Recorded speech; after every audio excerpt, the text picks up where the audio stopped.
Coordination committee की गठन की गई है। इंडिया अलायंस की बैठक कल की गई है और तेजस्वी यादव को कोऑर्डिनेशन कमेटी नेता न चुना गया है।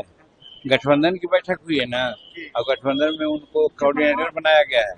इसके पहले जो एनडीए की बैठक हुई थी पार्लियामेंट चुनाव के पहले, उस समय भी किसी को बनाया गया था कोऑर्डिनेटर, और कोऑर्डिनेशन में उसको प्रधानमंत्री का चेहरा न बनाया गया था। तो वही बात यहाँ पर भी है। वो तो सिर्फ एक लॉलीपॉप दिया गया है एनडीए में। इन लोगों में एकता कहाँ है? सब लोग चाह रहे हैं कि हम चीफ मिनिस्टर का चेहरा होवे, हम प्राइम मिनिस्टर का चेहरा होवे। लड़ाई यहाँ है, वेस्टेड इंटरेस्ट है। और हम लोग का एनडीए में सत्ता की लड़ाई नहीं है, कुर्सी की लड़ाई नहीं है, विकास की लड़ाई है कि हम कैसे विकास ज्यादा से ज्यादा करें। पश्चिम बंगाल में जो हो रहा है, पश्चिम बंगाल कांग्रेस के प्रभारी एक एक बोलिए ना। कांग्रेस के प्रभारी जो है बिहार के, हाँ। कल उनसे रात पूछते रह गए कि तेजस्वी जी क्या मुख्यमंत्री का चेहरा होंगे, हाँ। लेकिन उन्होंने साफ करने से इनकार किया। पहले भी गुजरात हुआ ही नहीं है तो उससे सहमति बनी ही नहीं है, कैसे बनेंगे लोग? और हम समझते हैं कि हजार खाली पुलाव बनाते रहे लोग, एनडी में इनको नेता मानेंगे लोग नहीं, ऐसा हमको विश्वास है। पश्चिम बंगाल में जो हुआ है सर, कैसे देख रहे हैं? पश्चिम बंगाल में वहाँ के राज्य सरकार का फेलुअर है। लॉ एंड ऑर्डर राज्य सरकार की होती है।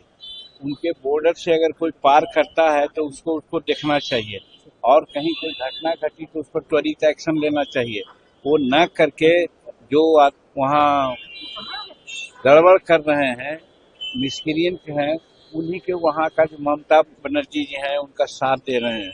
तो वैसी परिस्थिति में ये भारतीय संविधान के संघात्मक मूल पर एक तरह से सवाल उठ गया है। और वैसी परिस्थिति में केंद्र सरकार की पैनी नजर पड़नी चाहिए कि कोई राज्य किसी भी प्रकार से भारत का जो कानून बनता है उसके खिलाफ कैसे जा सकता है। अगर जाएगा तो उस पर कार्रवाई होगी, ऐसा मैं समझता हूँ कि केंद्र को डिसीजन लेना चाहिए। और जो कुछ वहाँ हो रहा है सब ममता बनर्जी के सर पर हो रहा है। विधानसभा चुनाव नजदीक है और ऐसे में हिंदुस्तानी आवाम मोर्चा यानी कि आपकी पार्टी कितनी सीटों पर तैयारी कर रही है सर? हम लोग एनडीए के लोग पूरी सीट पर लड़ेंगे, मुस्तैदी के साथ लड़ेंगे। कौन कहाँ लड़ेगा ये डिसीजन हम लोग एक साथ बैठ के करेंगे। मुकेश सहनी को कैसे देख रहे हैं महागठबंधन में, जिस तरह से उनको मुकेश सहनी को कैसे देख रहे हैं? अब वो दूसरे में है, हमारा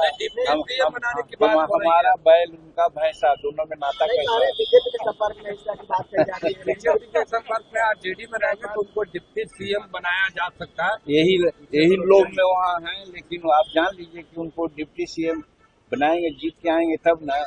एनडीए का चेहरा कौन होगा? सर एक सवाल, एनडीए का चेहरा नीतीश कुमार जी हैं, उनके नेतृत्व में चुनाव लड़ेंगे। हमारे सभी लोगों ने कहा इसके बारे में। इसमें आप लोग जो पूछते हैं सो बेकार पूछते हैं।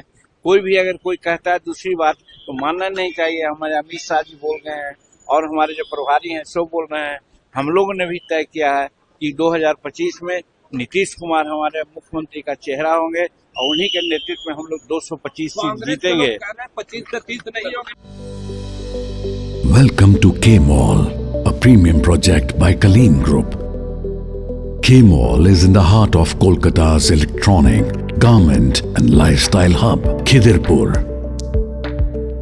K-Mall, which is designed as a world-class mall, is the outcome of endless effort of our experts, combined with modern superb techniques and new age design.